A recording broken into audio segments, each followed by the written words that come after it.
20일 주일 영상 예배에 함께 하시는 여러분을 주님의 이름으로 환영하고 축복합니다. 함께 기도하시고 찬양과 예배 시작하도록 하겠습니다. 사랑과 은혜가 충만하신 하나님 아버지, 우리를 이 시간 예배의 자리에 불러주셔서 감사를 드립니다. 하나님께 감사로 예배드릴 수 있는 우리들에게 우리의 마음을 붙들어 주시고 이 예배를 통해서 세상의 일들에 지친 우리의 마음이 온전히 회복되고 전능하신 하나님을 다시 선포하며 믿음으로 전진하는 우리들 되게 하옵소서. 모든 영광을 주님께 드리며 예수님 이름으로 기도합니다. 자, 함께 찬양하시면서 이번 한 주간도 우리 모두를 지키시고 우리의 삶 속에서 역사하시는 우리를 위해 큰 길을 만드신 하나님 아버지를 생각하시며 함께 찬양하도록 하겠습니다. 여기 운행하시네. 나 경배해, 주 경배해, 주 경배. 주 여기 역사하시네. 주 여기 역사하시네. 나 경배해, 주 경배해. 우리 마음 만지시는 주, 만지시는 주, 나 경배해, 주 경배해. 우리 마음 치료하시네. 우리 마음 치료하시네. 나 경배해, 주 경배해. 큰 길을 만드시는 주,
큰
지키시는 주 어둠 속에 빛이 되시는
지치고 주님이 아닌 다른 것들을 의지하게 되는 이럴 때 우리가 서로 중보하며 기도했으면 좋겠습니다. 그리하여 하나님이 찾으시는 예배가 있는 공동체, 서로 존중하고 격려하는 살아있는 공동체, 그래서 하나님께서 사용하시는 능력이 있는 우리 공동체, 우리 교회에 될 수 있게 해달라고 우리 이 시간 함께 기도하면서 나아가도록 하겠습니다. 하나님 아버지 감사드립니다. 우리가 이 시간 전에 함께 찬양하며 주님 앞에 우리 마음을 열어서 우리 공동체가 이 시간 하나님 앞에 온전 예배를 주여 우리의 부족함 주님께서 아시고 이 어려운 생활 속에서 우리가 어떻게 나아가겠어 주님께서 아시고 주님께서 큰 길을 만들어 주시고 지금도 역사하시는 주님께서 함께 찬양하고 이 예배를 하고 우리가 이 예배를 통해서 어떻게 나아가야 할지 우리 공동체가 되도록 해주시고 이 시간 우리가 마음에 지향하고 우리를 함께 축복하며 살아오는 우리들의 성장을 되도록 해주시고 우리들의 마음을 예배에 승리하며 나아갈 수 있는 우리들의 모습을 되도록 주시고 위하여 예배 승리하고 이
어려운 여호와께로 돌아가자.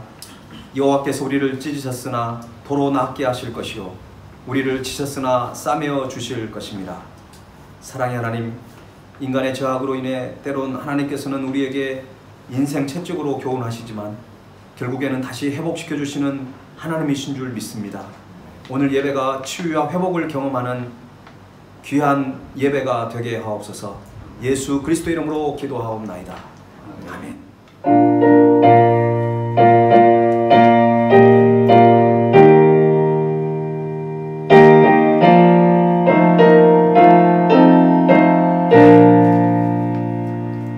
험한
목사님 나오셔서 기도 인도해 주시겠습니다.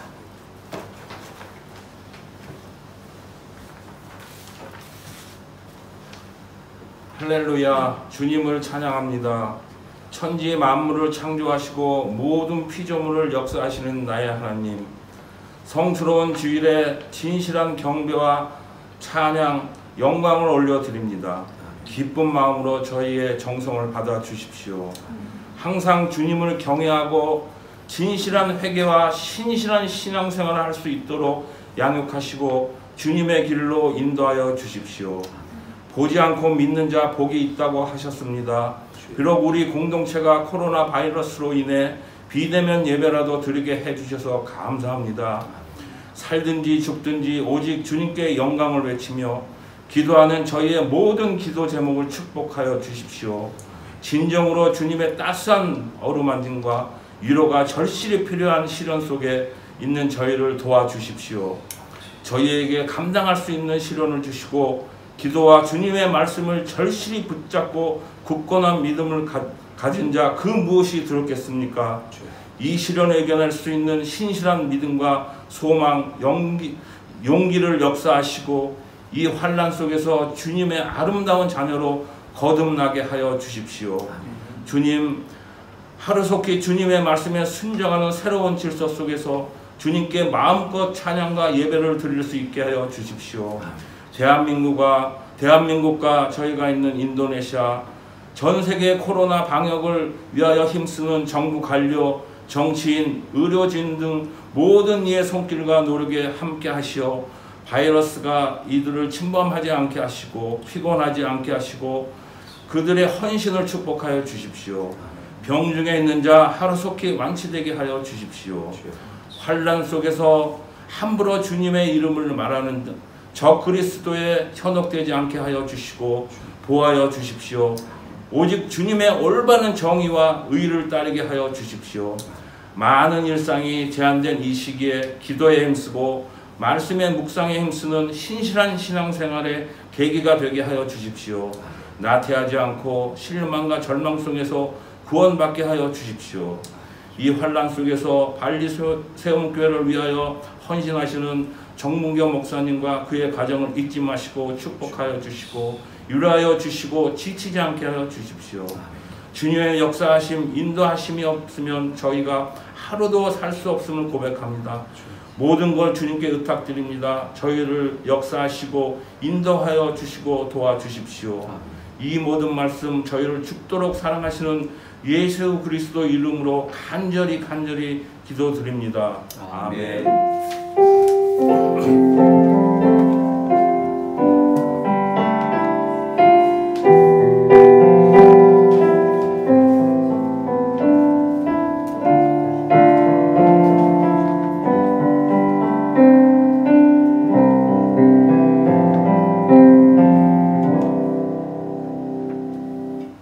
드린 예물을 하나님께 봉헌하겠습니다.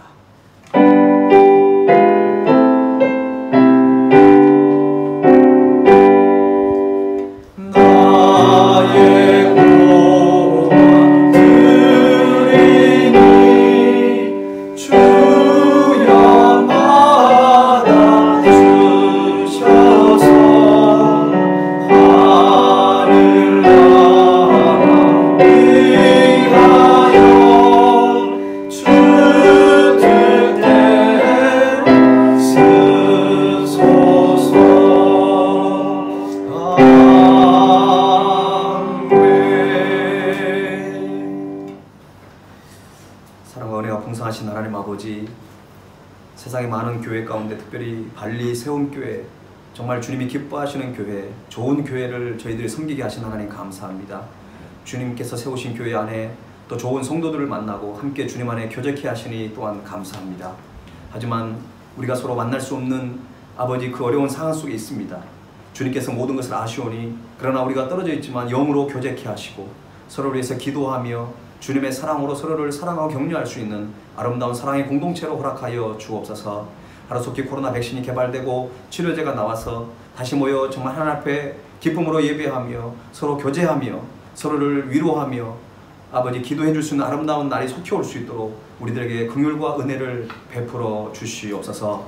이 시간 구별하여 드린 예물이 있습니다. 11조와 또한 감사 예물과 선교 예물들, 또한 이름도 없이 빛도 없이 드리는 모든 예물 가운데도 함께해 주셔서 참으로 예물이 쓰여지는 곳곳마다 잃어버린 영혼들을 구원하며 죽은 영혼을 살리며 주의 사랑과 복음을 선포하는 일에 이 예물이 아름답게 쓰임받을 수 있도록 하나님 성령의 능력으로 함께하여 주시옵소서. 이 시간 한국교회를 위해서 기도합니다. 아버지 하나님, 세상에서 생명을 살리고 복음의 빛을 비추는 영적인 등대 역할을 감당하는 한국교회가 되기를 원합니다. 생명력을 잃어버리고 빛을 잃어버리고 소금이 그 맛을 잃어버린다면 오히려 길가에 아버지 버리워져 발에 밟힐 뿐이라고 주님 우리에게 말씀하셨사오니 다시 한번 영적 부흥을 일으켜 주셔서 다시 한번 주님 앞에 크게 쓰임받는 조국 대한민국 한국교회가 될 수 있도록 또 세계에 흩어져 있는 한인 디아스포라 교회가 될 수 있도록 하나님 붙들어 주시옵소서.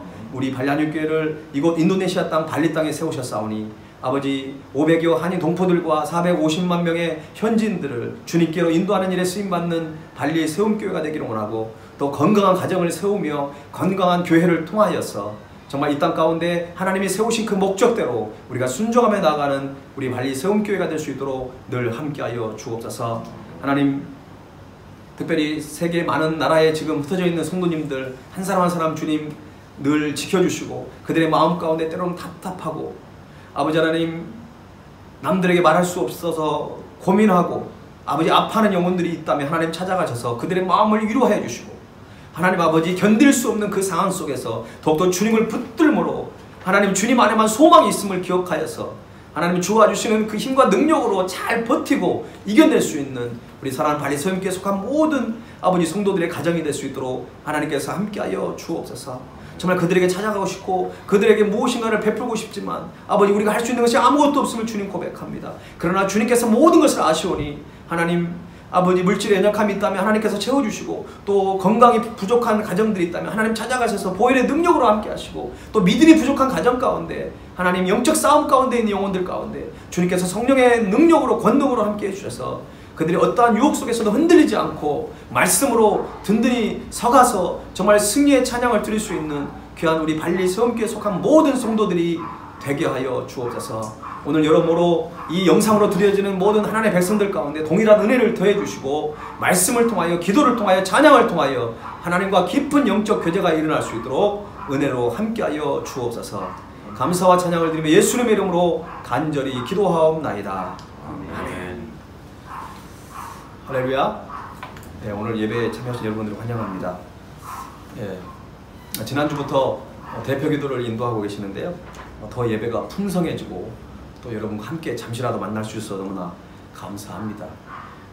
주일 예배 대표 기도 순서가 교회 밴드에 나와 있습니다. 그것을 참고하시고 여러분들이 미리미리 준비하셔서 나가시면 좋겠습니다. 우리 이 시간 사랑해 축복해 우리 이 찬양 드리면서 오늘 편집사님 가정 또 유성 집사님 가정 모든 우리 여러분 주위에 있는 우리 가족들과 또 우리 성도들 축복하겠습니다. 사랑해요 축복해요.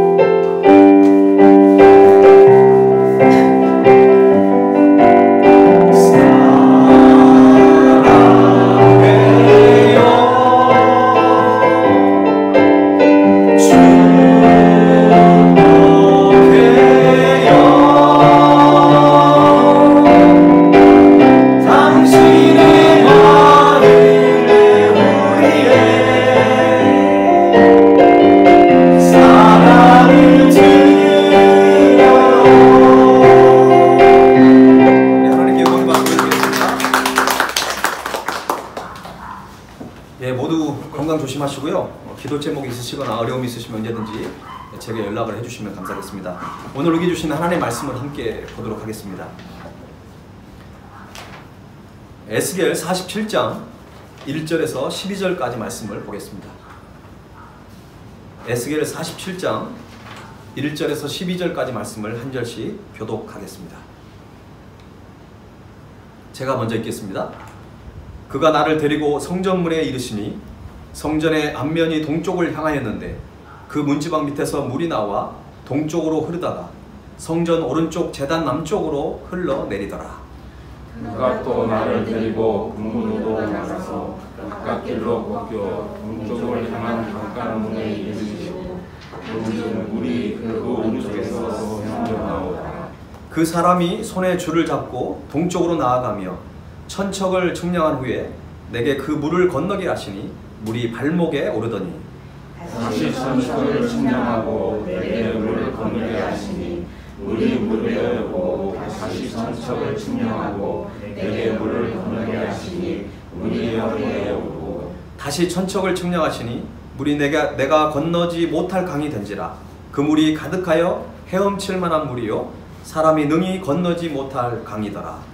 그가 내게 이르시되 인자야 내가 이것을 보았느냐 하시고 나를 인도하여 강가로 돌아가게 하시오.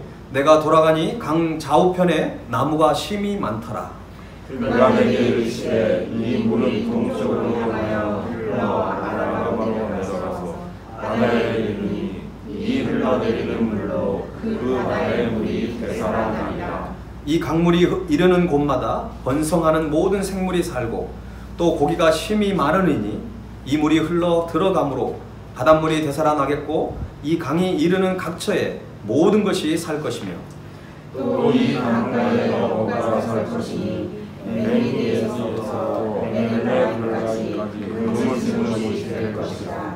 그 고기가 각기 종류를 따라 큰 바다의 고기같이 심이 많으려니와 그 진펄과 개펄은 되살아나지 못하고 소금 땅이 될 것이며 강 좌우가에는 각종 먹을 바실 나무가 자라서 그 잎이 시들지 아니하며 열매가 끊이지 아니하고 달마다 새 열매를 맺으리니 그 물이 성소를 통하여 나옵니다. 그 열매는 먹을 만하고 그 잎사귀는 약 재료가 되리라. 아멘. 성경에서 여러 선지자들이 나옵니다. 예레미야는 눈물의 선지자였고 아모스는 정의의 선지자였다면 에스겔은 희망의 선지자였습니다. 나라든지 개인이든지 회복의 은혜를 입으려면 눈물의 기도와 정의로운 삶과 넘치는 희망이 필요합니다. 에스겔 선지자와 이스라엘 사람들의 현실은 매우 절망적이었습니다.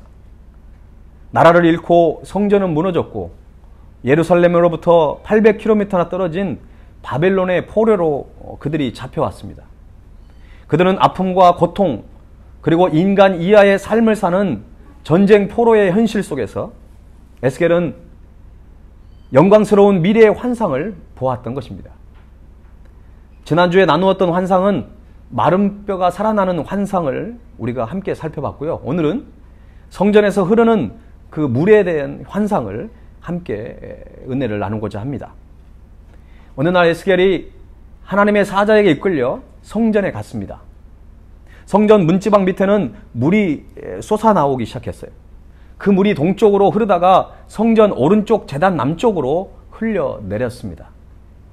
그리고 그 사자가 에스겔을 데리고 북문으로 나가서 동쪽으로 향한 바깥문에 이르게 했는데 거기서 보니까 성전에서 발원된 물이 그 오른쪽에서 스며 나오는 것이었습니다. 그때 그 사자가 손에 줄을 잡고 동쪽으로 나아가면서 천척을 측량을 하게 됩니다. 이 천척은 대략 약 530m 정도 됩니다. 그러니까 성전 문에서 530m 정도 가서 물을 측량을 하게 되는데 첫 번째 측량을 했을 때는 물이 발목에 물이 올라왔고요. 그리고 다시 천척을 나아가서 물을 측량을 했을 때는 그 물이 무릎에 올라오게 되었습니다. 그리고 또다시 천척을 측량하고 물을 건너게 하자 물이 허리에 오게 됐고요. 그리고 다시 천척을 측량하니 물이 넘쳐서 이제는 헤엄칠 만한, 수영할 만한 그런 많은 물들이 차게 되는데 결국 성경은 강이 되었다고, 큰 강이 되었다고 그렇게 기록하고 있습니다. 그때 그 사자가 이렇게 물어봅니다. 인자야, 내가 이것을 보았느냐? 에스겔을 인도에 그 강가로 돌아가게 하자 강 좌우편에 많은 나무들이 있었고요. 계속해서 8절을 보면 그 사자가 이렇게 말하고 있습니다. 이 물이 동쪽으로 향하여 흘러 아라바로 내려가서 바다에 이르르니 이 흘러내리는 물로 그 바다의 물이 대사라 나리라. 성전에서 발원된 물이 요단강을 거쳐 아라바 바다로 흘러 들어갑니다. 그 바다의 물을 되살린다고 하는 놀라운 말씀을 하고 있습니다. 그런데 이 바다는 이 아라바 바다라고 되어 있는데요. 신명기 3장에서는 이 사해를 아라바 바다, 그리고 염해라고 그렇게 부르고 있습니다. 또한 9절 말씀을 보면 성전에서 발원된 강물이 이르는 곳마다 고기가 심히 많아지고 그 강물이 흘러 들어가서 바닷물이 살아나겠고, 그리고 그 강이 이르는 각처에서 모든 생물이 살아날 것을 말씀하고 있습니다. 10절을 보면 풍성한 고기들로 인해 강가에 어부가 많아지고 엔게디에서부터 에네글라임까지 풍성한 어장이 형성되고 각종 고기들이 큰 바다의 고기처럼 많아질 것을 말씀하고 있습니다. 마지막으로 12절 말씀에서는 생수의 강 좌우 물가에는 각종 과실나무가 자란다는 것인데 그 잎이 시들지를 않는다고 그랬고 많은 풍성한 열매를 맺을 것이고 그 잎사귀는 약 재료로 쓰이게 된다고 성경은 기록하고 있습니다. 오늘 본문은 절망 가운데 있었던 에스겔과 이스라엘 백성들뿐만 아니라 지금 신종 코로나로 깊은 근심과 불안함 속에 있는 이 시대에 수많은 교회 공동체를 향한 하나님의 소중한 메시지라는 것입니다. 하나님께서 우리에게 주신 첫 번째 메시지는 하나님 안에서는 언제나 희망이 있다는 것입니다. 한번 따라할까요? 하나님 안에서는 언제나 희망이 있습니다. 에스겔이 본 환상은 성전에서 시작이 되었습니다. 여기서 성전은 하나님께서 임재하신 곳입니다. 성전 문지방에서 흘러나온 물은 죽은 땅과 죽은 바다를 생명이 넘치는 곳으로 만들었습니다. 결국 성전에서 흘러나온 물이 죽은 바다를 살리고 만물을 소송케 하였다는 것은 하나님께서 생명과 그리고 구원의 근원이 되신다는 사실을 우리에게 말씀하고 있는 것입니다. 성전 문지방에서 물이 흘러나와 그 광야와 사해를 적시기까지 그 광야와 바다는 죽음의 상징이었습니다. 그래서 사해라는 말을 쓰잖아요. 죽을 살자를 써서 사해라는 말을 쓰는 것이죠. 이것이 무엇을 의미하는 것입니까? 하나님께서 일으키시는 구원과 생명의 능력이 얼마나 크고 놀라운 것인지를 입증하고 있는 것입니다. 하나님을 떠난 유다 땅은 더 나아지거나 회복될 기미를 발견할 수 없게 되었고 일반 바닷물의 염도는 4에서 5%밖에 되지 않는데 사해는 일반 바다보다 한 5배 내지 6배 정도가 더 염도가 높습니다. 그래서 약 25%의 염도를 가지고 있습니다. 그러니까는 물고기가 전혀 살 수 없는 그런 환경의 바다가 된 것이죠. 그래서 사해를 죽음의 바다라고 그렇게 부르고 있는 것입니다. 하지만 생명의 주인 되시고 창조주이신 하나님께서 은혜를 베푸신다면 아무리 사해와 또 같은 아무런 희망이 없는 죽은 자처럼 살아가는 인생도 새 생명의 역사를 경험할 수 있게 된다는 것입니다. 여러분은 지구가 밤과 낮을 바꾸려고 시속 1600km로 자전하고 있고 지구가 사계절을 바꾸려고 시속 10만 7200km로 공전하고 있다는 사실을 알고 있습니까? 그리고 하루에 우리의 그 심장 박동수가 10만 3000번이나 뛰고 있습니다. 폐가 숨쉬기를 2만 3000번 정도를 하고 있고 혈액의 운동 거리는 1억 6800만 마일이라는 사실을 여러분들은 알고 있습니까? 산소 호흡기를 끼고 숨을 쉬면서 비로소 숨 쉬는 것조차도 얼마나 행복한 것인가를 우리가 알게 되는 것입니다. 우리는 날마다 기적 속에 살아가고 있습니다. 아침에 눈을 뜨면 벌떡 일어날 것이 아니라 먼저 하나님께 감사의 고백을 할 수 있어야 합니다. 오늘 또 살아있게 해주셔서 감사합니다. 오늘 하루도 즐겁고 건강하게 보내게 해주시옵소서. 오늘 하루도 다른 사람을 기쁘게 하고 하나님께 영광을 돌리는 그런 복된 인생을 살겠습니다라고 하나님 앞에 감사와 찬양을 드리며 하나님 앞에 정말 주님이 원하시는 걸 살겠다고 하는 그 결단이 매일 아침 우리 가운데 있어져야 한다는 것이죠. 우리는 날마다 기적 가운데 살아가고 있음을 알아야 합니다. 하나님의 역사가 기적이고 날마다 우리들을 인도하는 것 또한 하나님의 기적인 것입니다. 물론 우리에게는 일상이지만 그것은 기적 중의 기적이라는 것이죠. 모든 풍성한 은혜는 하나님으로부터 비롯됩니다. 본문 8절 말씀을 우리가 다시 한번 읽어봤으면 좋겠습니다. 자, 8절 한번 같이 읽어보십시다. 시작. 그가 내게 이르시되 이 물이 동쪽으로 향하여 흘러 아라바로 내려가서 바다에 이르니니 내리는 물로 그 바다의 물이 되살아 나리라. 아멘. 여기서 되살아 나리라고 하는 해당하는 히브리어 단어가 웨르니 페우라고 하는 단어인데, 이것은 라파라고 하는 그 히브리어 원어에서, 그 원형에서 온 단어입니다. 여러분, 라파 어디서 많이 들어봤죠? 여호와 라파의 하나님이라고 여러분 기억하실 거예요. 이 라파는 고치다, 회복하다, 치료하다고 하는 의미를 가지고 있습니다. 다시 말해서 이 죽은 사해를 되살아나게 하겠다고 하신 의미는 여호와 라파의 하나님께서 고치시고 치료하시고 회복시키시겠다고 하는 하나님의 선포인 것입니다. 전능하신 하나님께서는 죽은 바다도 살리시고 고치시는 하나님인 줄로 믿습니다. 인생에서 가장 필요한 것 중에 하나는 절망을 이기게 하는 희망입니다. 인생에서 가장 무서운 병은 암이나 어떤 코로나가 아닙니다, 여러분. 절망이라는 병이 가장 심각한 것입니다. 절망에 빠지면 다 포기하고 싶습니다. 왜 사람이 절망에 빠질까요? 사탄의 미혹에 넘어가기 때문에 그렇습니다. 사탄은 우리에게 귓속말을 하는 거예요. 희망이 없다는 거죠. 너는 가능성이 없어. 너의 미래는 되게 어둡다고 우리에게 속삭이고 있는 것입니다. 그러나 여러분 기억하십시오. 성도에게는 항상 길이 있습니다. 성도에게는 항상 넘치는 희망이 예비되어 있습니다. 왜냐하면 전능하신 하나님, 치료의 하나님, 승리의 하나님이 저와 여러분 가운데 늘 동행하고 계시기 때문에 그렇습니다. 할렐루야. 이 믿음이 우리 가운데 있을 때 우리는 절대 절망에 빠지지 않습니다. 사탄은 수시로 힘든 현실을 가리키면서 우리가 이루어가야 할 사명과 꿈을 포기하게 만듭니다. 여기도 학생들이 있는데 여러분이 하나님이 주신 꿈과 비전이 있을 거예요. 사탄은 여러분에게 말할 거예요. 너가 이렇게 이 모양으로 공부해서 되겠냐? 죄송합니다. 공부 얘기해야죠.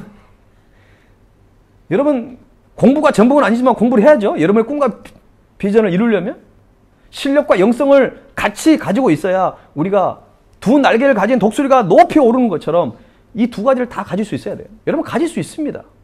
하나님이 주신 지혜와 능력으로 이 모든 것을 할 수 있는 것이에요. 사탄은 우리로 하여금 조롱하고 비난하고 우리를 위협할 때도 있어요. 그처럼 사탄은 고도의 심려를 펴면서 문제를 크게 보게 하고 오히려 우리에게 자신감을 떨어뜨리게 하는 것이에요. 여러분, 하나님은 오히려 문제를 작게 보게 하시는 거예요. 왜? 능력이 하나님이잖아요. 하나님의 능력은 절대 한계가 없습니다. 하나님은 모든 것을 할 수 있는 거예요. 그러나 지금 그것을 하지 않고 계시는 것은 하나님은 그것을 통해서 놀라운 기적과 또 그것을 통해서 하나님께서 여호와 하나님이라는 사실, 지난주에 함께 나누었던 것처럼 많은 사람들이 그 엘로힘 하나님 그리고 여호와 야훼 하나님을 우리가 정말 고백하며 인정하고 바로 그런 계기를 삼고자 하나님은 그것을 사용하고 계신다는 것입니다. 여러분, 실패에 대한 두려움을 주어 꿈과 비전을 포기하는 것이 사탄의 전략입니다. 그래서 우리는 더 말씀을 붙들고 기도를 해야 합니다. 기도하면 삶의 용기와 지혜가 생기고 하나님이 문제를 감당할 힘을 주시고 결국 꿈과 비전을 품고 그것을 이루어 나갈 수 있는 능력을 하나님으로부터 공급받게 된다는 것입니다. 바라기는 하나님 안에는 언제나 희망이 있다는 사실을 여러분 꼭 기억할 수 있기를 바랍니다. 우리가 지금은 어느 때보다도 하나님을 붙들어야 될 때라는 것을 여러분 꼭 기억하시고 하나님 안에는 언제나 희망이 있다는 사실을 여러분 꼭 기억할 수 있기를 간절히 바랍니다. 두 번째로 우리에게 주신 교훈은 새 생명의 역사는 오직 예수 그리스도의 십자가를 통해서 가능하다는 것입니다. 성전 문지방에서 발원한 물은 흐르면서 큰 강물을 이루었고 마침내는 사해로 흘러 들어가서 그 물이 이르는 곳은 어디든지 놀라운 생명의 역사가 일어났습니다.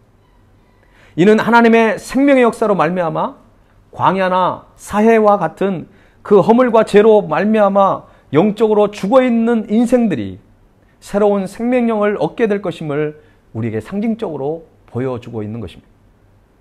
우리는 여기서 하나님의 새 생명의 역사가 어떻게 해서 일어나게 되었는지를 우리는 다시 한번 생각해야 합니다. 여러분 1절 말씀을 다시 한번 읽어보겠습니다. 1절, 본문 1절 시작. 그가 나를 데리고 성전문에 이르시니 성전의 앞면이 동쪽을 향하였는데 그 문지방 밑에서 물이 나와 동쪽으로 흐르다가 성전 오른쪽 제단 남쪽으로 흘러내리더라. 아멘. 뭐 오른쪽, 왼쪽, 동쪽, 북쪽 뭐 이게 중요한 건 아닌데 아주 중요한 단어를 놓쳐서는 안 돼요. 그 성전 안에 있는 아주 중요한 단어가 하나 나와요. 그게 뭔지 아세요? 바로 제단입니다. 제단. 번제물로 드렸던 짐승을 죽여서 피를 뿌리면서 또 태우면서 하나님께 드렸던 그 제단 남쪽을 지나쳐서 갔다는 것입니다. 이것이 굉장히 중요한 의미를 가지고 있습니다. 생명의 물이 제단을 통과했다는 것은 그 생명의 물이 발원하게 된 것이 제단에서의 희생이 있었기에 가능하였다는 것을 우리에게 말씀해 주고 있습니다. 즉 하나님께서는 제단에서 드려지는 속죄제사와 화목제사를 기쁘게 여기셔서 죽은 땅과 바다를 살리기 위하여 생명의 물을 우리에게 내셨고 새 생명의 역사를 일으켜 주신 것입니다. 그렇다면 제단은 무엇을 상징하는 것입니까? 여기서 제단은 죄인들의 죄를 속하고 하나님과 죄인을 화목하게 하기 위하여 자기 몸을 제물로 바치신 바로 예수 그리스도의 십자가를 상징한다는 것입니다. 따라서 여기에서 우리가 알 수 있는 것은 죄와 허물로 죽어있던 죄인들을 살리는 하나님의 새 생명의 역사는 예수 그리스도의 십자가에 있어서 가능하게 되었다는 사실입니다. 그래서 예수님께서는 요한복음 7장 37절에서 38절에서 이렇게 말씀하고 있습니다. 명절 끝날 곧 큰 날에 예수께서 서서 외쳐 이르시되 누구든지 목마르거든 내게로 와서 마시라. 나를 믿는 자는 성경에 이른 것 같이 그 배에서 생수의 강이 흘러나오리라 하시니. 뿐만 아닙니다. 요한복음 3장 14절에서 보면은 예수님께서는 사마리아 여인에게 내가 주는 물을 마시는 자는 영원히 목마르지 아니하리니 내가 주는 물은 그 속에서 영생하도록 솟아나는 샘물이 되리라. 할렐루야. 주님 안에 있는 예수 그리스도 안에 그 물은 평범한 물이 아닙니다.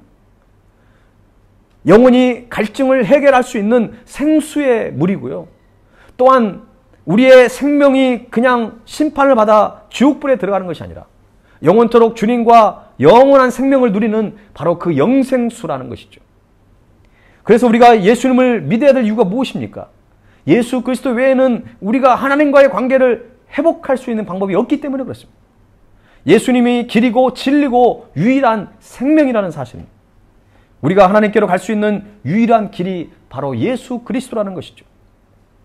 예수 그리스도의 십자가의 보혈의 능력만이 우리의 죄를 깨끗게 하실 수 있으므로 새 생명이 살아나는 역사는 오직 예수 그리스도의 십자가로만 가능하다는 사실입니다. 우리가 예수님을 믿을 때 인생의 갈증을 온전히 해결할 수 있음을 다시 한번 기억하시고요. 뿐만 아니라 어떠한 인생의 고난에도 흔들리지 않고 주님 한 분만으로 만족할 수 있는 바로 그런 삶, 최후 승리를 얻기까지 오직 주님의 십자가를 튼튼히 붙잡을 수 있는 사랑하는 우리 발레스형교 성도님들이 다 될 수 있기를 간절히 축원합니다. 이제 마지막으로 우리에게 주시는 세 번째 교훈은 복음의 능력이 세상을 살릴 수 있다는 것입니다. 오늘 본문 3절에서 5절을 유심히 보면 특이한 것을 발견하게 됩니다. 성전에서 시작된 물이 흘러가면서 처음에는 어디에 왔습니까? 발목에 왔잖아요. 그 다음에는 무릎에 왔고 그 다음에는 허리에 왔습니다. 나중에는 수영을 할 정도로 물이 차올랐고 결국에는 큰 강을 이루게 되었습니다. 왜 이게 이상할까요? 여러분 만일 어떤 교회에서 물이 흘러간다고 생각해 보세요. 흘러가는 물이 일정하게 흘러가는데 물이 흘러가면 흘러갈수록 물이 양이 줄어들어요? 늘어나요? 당연히 물이 줄어드는 것이 당연한 거예요. 그런데 오늘 성전에서 흘러가는 물은 줄어드는 게 아니라 갈수록 많아졌다는 것입니다. 이게 놀라운 하나님의 기적이라는 것이죠. 여러분 이러한 장면이 상징하는 것이 무엇일까요? 여기서 말하는 물은 복음을 상징합니다. 물이 성전에서 멀어질수록 풍성하게 되었다는 것은 복음이 전파되면 전파될수록 풍성한 생명의 역사를 일으키게 됨을 상징적으로 우리에게 나타낸 것이라고 볼 수 있습니다. 하나님과 그리스도로 말미암아 시작된 복음의 그 놀라운 특징 중에 하나는 그것이 이르는 곳마다 풍성한 생명의 역사를 일으킨다는 것입니다. 이러한 복음의 생명수는 흘러 먼 곳에 이를수록 복음의 생명수로 풍성한 생명의 은혜를 입은 자들을 통해 더욱 큰 강이 되고 죽은 땅과 바다를 다시 살리는 놀라운 기적이 일어난 것입니다. 이러한 환상은 사도행전 1장 8절 말씀에서 오직 성령이 너희에게 임하시면 너희가 권능을 받고 예루살렘과 온 유대와 사마리아 땅끝까지 이르러 내 증인이 되리라 하시니라고 명하신 말씀과 이 말씀대로 제자들이 오순절 성령 강림 사건으로 말미암아 성령이 임하고 권능을 받아가지고 예루살렘과 그 예루살렘에서 시작된 그 복음이 온 유대와 그리고 사마리아 땅끝까지 이르러 복음의 놀라운 그 능력이 전파되는 것을 보면서 바로 그 말씀이 그때 성취가 된 것입니다. 예루살렘에서 시작된 복음은 복음을 통해 생명을 얻은 자들을 통해 더 멀리 퍼져 나갈 수 있었습니다. 더 놀라운 생명의 능력이 발휘되고 있는 것이죠. 즉 수많은 사람들이 복음을 받아들임으로 그리스도를 영접하고 성령의 역사를 통해서 새 생명을 얻게 된 것입니다. 사랑하는 여러분, 하나님의 은혜와 사랑은 만민에게 개방되어 있습니다. 우리가 복음을 더 널리, 더 멀리 전파해야 하는 이유와 근거가 바로 여기에 있습니다. 모든 그리스도인들은 생명의 복음의 물줄기가 온 세상을 덮고 이 세상에 그리스도의 계절이 임하도록 우리가 맡겨진 사명을 온전히 감당해야 합니다.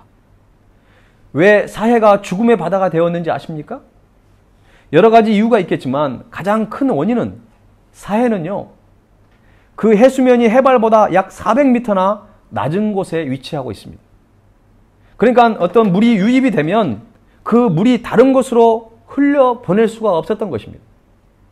그러다 보니 염류들이 많이 녹아 있고 그 물이 왕성하게 증발하면서 결국 물의 염도는 극도로 높아질 수밖에 없었다는 것이죠.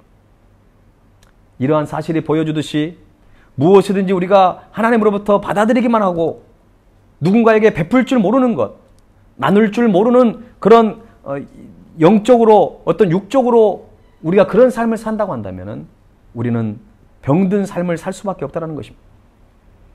우리가 하나님께 은혜를 받기만 하고 받은 은혜를 나누지 않으면 영적으로 병에 걸릴 수밖에 없습니다. 심하면 영적인 죽음을 맞이할 수도 있어요. 그러므로 우리는 우리가 예수 그리스도를 통해 복음을 받아들이고 복음의 능력을 가졌다고 한다면 우리는 반드시 그 복음을 누군가에게 나누고 전해야 우리는 진정한 생명력 있는 삶을 살게 된다는 사실을 저와 여러분이 꼭 기억하시고 복음을 내 안에 가둬놓지 마시고 그 복음을 누군가에게 필요한 사람들에게 흘려보낼 수 있는 저와 여러분이 될 수 있기를 간절히 바랍니다. 예수 그리스도의 복음은 이 세상의 그 어떤 사상보다 뛰어납니다. 복음은 교만한 자들을 겸손하게 만들고 악한 사람을 선한 사람으로 바꿉니다. 복음은 부정적이고 소극적인 사람을 긍정적이고 능동적인 사람으로 바꿔 놓습니다. 복음은 육체와 영혼이 병든 사람을 치료하는 놀라운 능력을 가지고 있어요. 그래서 로마서 1장 16절에는 이렇게 말하고 있습니다. 내가 복음을 부끄러워하지 아니하노니 이 복음은 모든 믿는 자에게 구원을 주시는 하나님의 능력이 됨이라. 먼저는 유대인에게요 그리고 헬라인에게로다. 여러분, 복음은 죄의 장벽을 무너뜨리고 죄책감에서 해방시키는 하나님의 영적인 복음의 다이너마이트입니다. 최근 방탄소년단이 그 다이너마이트라고 하는 노래로 지난 9월 첫 주에 한국 가수로는 최초로 빌보드 차트, 싱글 차트에서 1위를 달성을 했죠. 그들이 부르고 있는 그 다이너마이트의 그 가사의 내용은 어떤 다른 사람에게 상해를 입히는 그런 폭탄을 상징하지 않습니다. 신종 코로나로 힘들어하는 온 세상 사람들에게 희망의 메시지를 전해주고 있어요. 그래서 노래 가사 중에는 이런 내용이 나옵니다. 난 다이너마이트처럼 이 도시를 빛낼 거야. 지금 사람들이 우울해하고 있습니다. 지금 온 세상이 캄캄해져가고 있고 정말 너무나 절망 가운데 빠져 있어요. 그러나 내가 다이너마이트처럼 이 도시를 희망의 빛을, 생명의 빛을 비추겠다고 하는 그런 가사의 내용을 담고 있습니다. 여러분, 저는 이 가사를 보면서 복음도 굉장히 유사하다는 것을 발견했어요. 복음은 죽어가는 사람을 살려냅니다. 절망에서 희망으로, 두려움에서 담대함으로, 슬픔에서 기쁨으로, 죽음에서 새 생명으로 나아가도록 해주는 그 능력을 가지고 있는 것입니다. 결국 성전에서 시작된 물로 인해 사해바다가 살아나는 환상은 교회에서 주어지는 은혜를 통해 세상이 풍요롭고 세상이 정말 살아나는 그 놀라운 기적을 경험하게 되는 그 과정을 우리에게 보여주고 있는 것입니다. 그만큼 하나님이 세우신 교회는 너무나 소중합니다. 여기서 말하는 교회는 물론 건물이 아니라 신앙 공동체를 말하는 것입니다. 영적으로 교제할 수 있는 신앙 공동체에 우리가 속해 있어야 될 이유가 바로 거기에 있는 것입니다. 마틴 루터 킹 목사님의 말씀 중에 이런 말씀이 있습니다. 초대교회 때 교회는 세상을 위한 자동 온도 조절 장치였다라고 합니다. 그러나 지금의 교회는 그저 온도계의 역할을 감당하고 있을 뿐이다. 킹 목사님은 교회가 자동 온도 조절 장치가 되지 못하고 겨우 온도계의 역할을 감당했다는 것이죠. 이게 무슨 말일까요? 세상이 썩어져 가면 그 교회가 더 세상을 향해 빛을 발한다는 것입니다. 세상이 삭막해져 가고 굉장히 그 아주 쌀쌀한 그 날씨가 됐을 때는 교회가 오히려 따뜻함을 전해주는 그런 자동 온도 조절 장치였다는 것이죠. 그러나 지금은 이것이 완전히 바뀌게 됐다는 것입니다. 오히려 세상이 교회에 대해 온도 역할을 하려고 하고 있습니다. 실제로 하고 있는 상황이 되고 말았습니다. 우리 한국교회도 초기 교회는 자동 온도 조절 장치를 가지고 있었습니다. 비록 교회 수는 작았지만 세상에 대한 영향력은 대단했습니다. 실제로 세상을 변화시켜 나갔습니다. 한국의 진정한 의미의 개화와 발전을 바로 기독교가 이 땅에 들어오면서 시작이 됐습니다. 수많은 학교, 수많은 복지관, 수많은 사역들이 바로 교회에서부터 시작이 되었다는 것입니다. 그래서 세상 사람들은 교회를 신뢰하였고 은근히 존경하는 그 분위기가 있었습니다. 한국교회는 그로 인해서 유례를 찾아볼 수 없는 부흥과 성장을 이루었습니다. 세계에서 두 번째로 선교사를 많이 파송하는 한국교회였습니다. 그러나 어느새 한국교회는 성장하고 부흥하면서 무너지기 시작하고 있습니다. 부흥과 성장이라고 하는 열매에만 집중하여 교회의 본래 사명을 잊어버리고 있습니다. 세상을 위한 교회에서 그저 교회를 위한 교회로 바뀌기 시작하고 있습니다. 그리고 부흥과 성장이 가져다주는 세상적인 매력 때문에 거기에 빠져 점점 부패하고 있습니다. 엉뚱해지기 시작했습니다.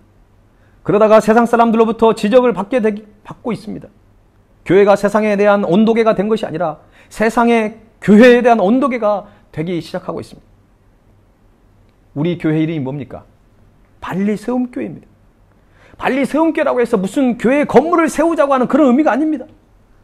점점 넘어져가고 죽어져가는 그 각자의 신앙을, 그리고 나아가서 무너져가는 가정과 교회를, 그리고 이 세상을 바로 세우자고 하는 그런 일에 우리가 쓰임받고자 하고 하는 그런 영적 몸부림이 우리 가운데 있는 것입니다. 하나님은 무너져가는 개인의 신앙들, 가정들, 교회를 세우기를 원하십니다. 그 세우는 일에 우리 발리세움교회를 통해서, 저와 여러분을 통해서 이 일을 하시고자 이 발리 땅의 교회를 세우신 줄로 믿습니다. 우리는 그 사명을 잃어버려서는 안 됩니다. 그냥 우리를 위한 교회가 아닙니다. 하나님의 그 마음, 하나님의 뜻, 하나님이 이루시고자 하는 그 소망을 우리가 함께 품고 나가야 합니다. 우리 교회에서 흘러나오는 물 때문에 모든 생명이 생명을 얻게 될 것입니다. 우리 교회가 다른 생명을 살리는데 쓰임받는 생명력이 있는 공동체가 될 수 있기를 소망합니다. 여러분이 성전에서 흘러나오는 물이 되십시오. 여러분 자체가 여러분의 가정을 살려내야 합니다. 여러분이 살아있는 물이 되어야 우리의 직장, 우리의 삶의 현장을 변화시킬 수 있는 것입니다. 저와 여러분이 성전에서 흘러나오는 생수가 되고 그 복음의 능력이 되어서 우리가 밟고 있는 그 땅을 하나님의 나라로 변화시킬 수 있는 저와 여러분의 삶의 현장이 될 수 있기를 주님의 이름으로 간절히 축원합니다. 우리 찬양 드리면서 하나님께 나아가도록 하겠습니다.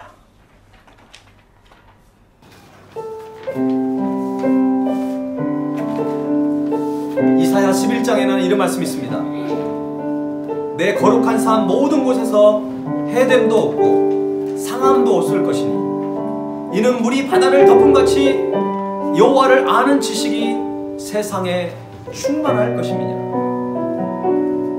주님의 소원은 무엇일까요? 이 세상에 많은 사람들이 여호와를 아는 지식이 물이 바다를 덮음같이 성전에서 흘러나온 물이 강이 되고 사회를 살렸던 것처럼 요 하나님을 아는 지식이 이 세상에 충만한 것을 주님 원하시고 계십니다.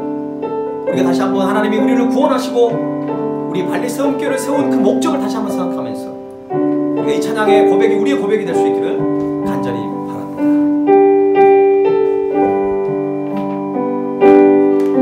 세상 모든 민족이 구원을 얻기까지 쉬지 않으시는 하나님, 주의 심장 가지고 우리 이제 일어나 주 따르게 하소서. 세상 모든 육체가 주의 영광 보도록 우릴 부르시는 하나님, 주의 손과 발 되어 세상을 치유하며 주 섬기게 하소서. 우리 바다 덮음 같이 여호와의 영광을 인정하는 것이 온 세상 가득하리라. 우리 바다 덮음 같이, 우리 바다 덮음 같이, 우리 바다 덮음 같이. 우리 시간 함께 기도하기를 원합니다.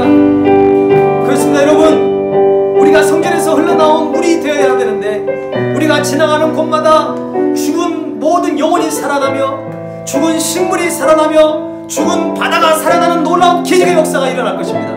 우리는 아무것도 할 수 없지만 우리를 사용하셔서 놀라운 복음의 역사를 이루시고자 하는 그 하나님이 우리를 사용하시고 우리를 부르고 계시는 것입니다. 이 시간 하나님, 주님의 손과 발이 되기를 원합니다. 주님의 심장을 가지고 나아가는 우리의 삶이 되기를 원합니다. 하나님, 우리를 사용하여 주셔서 우리 발리세움교회를 사용하여 주셔서 이 시간 우리 전심으로 하나님 앞에 나아가도록 하겠습니다. 살아계신 하나님 아버지, 그렇습니다.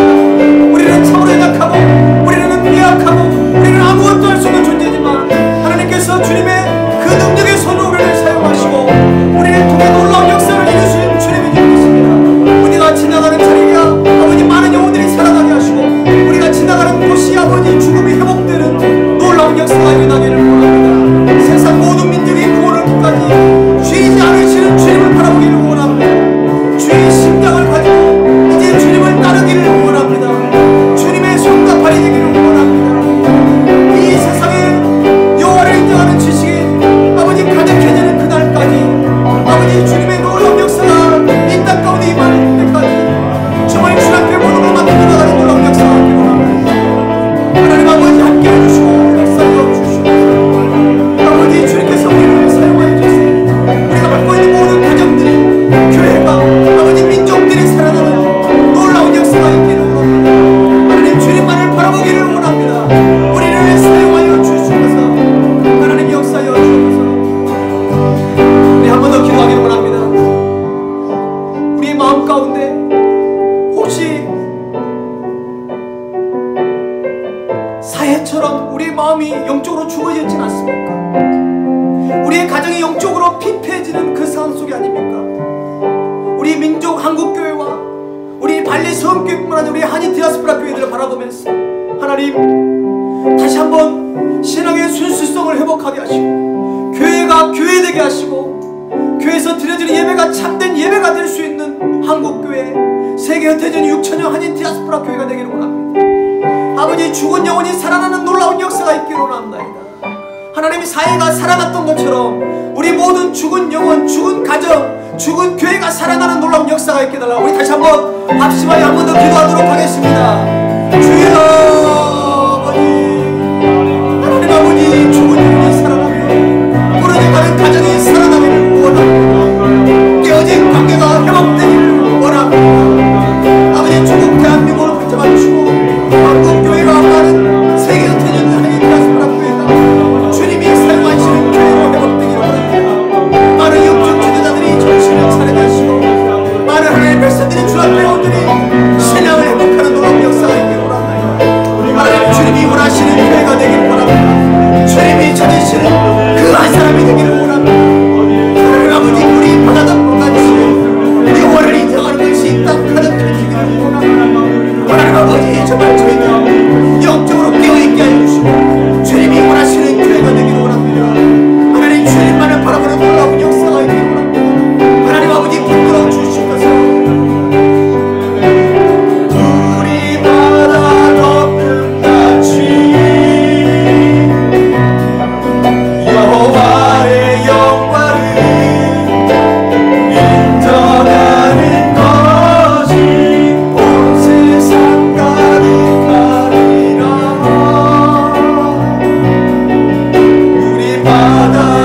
지금 우리의 미래를 알 수 없는 그 절망 가운데 있지만 하나님 우리에게 오늘 분명하게 말씀하셨습니다. 성전에 나온 그 작은 물줄기가 계속적으로 흘러 넘쳐 큰 강을 이룰 뿐만 아니라 바다에 죽은 바다로 들어가서 그 죽어 있었던 사이를 다시 살리셔서 큰 물고기가 있게 하셨고 어부들이 살게 하고 큰 어장을 만드셨던 것처럼 이제 살아있는 교회 공동체, 생명력 있는 교회 공동체를 통하여 이 세상을 변화시키실 것을 저희들에게 약속하셨사오니 하나님 주님의 그 거룩한 부르심 앞에 우리가 순종하며 주님 내가 여기 있습니다. 나를 사용하여 주시옵소서라고 고백할 수 있는 우리 모두가 되게 하여 주시옵소서. 우리 발림교회에 속한 모든 성도들이 되게 하여 주시옵소서.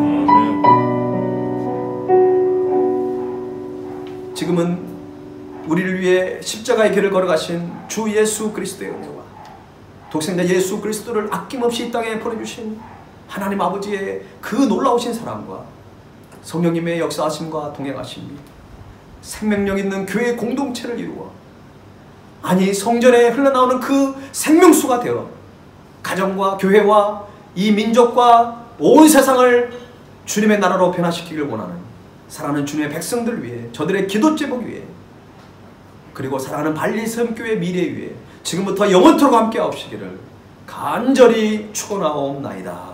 아멘. 아멘.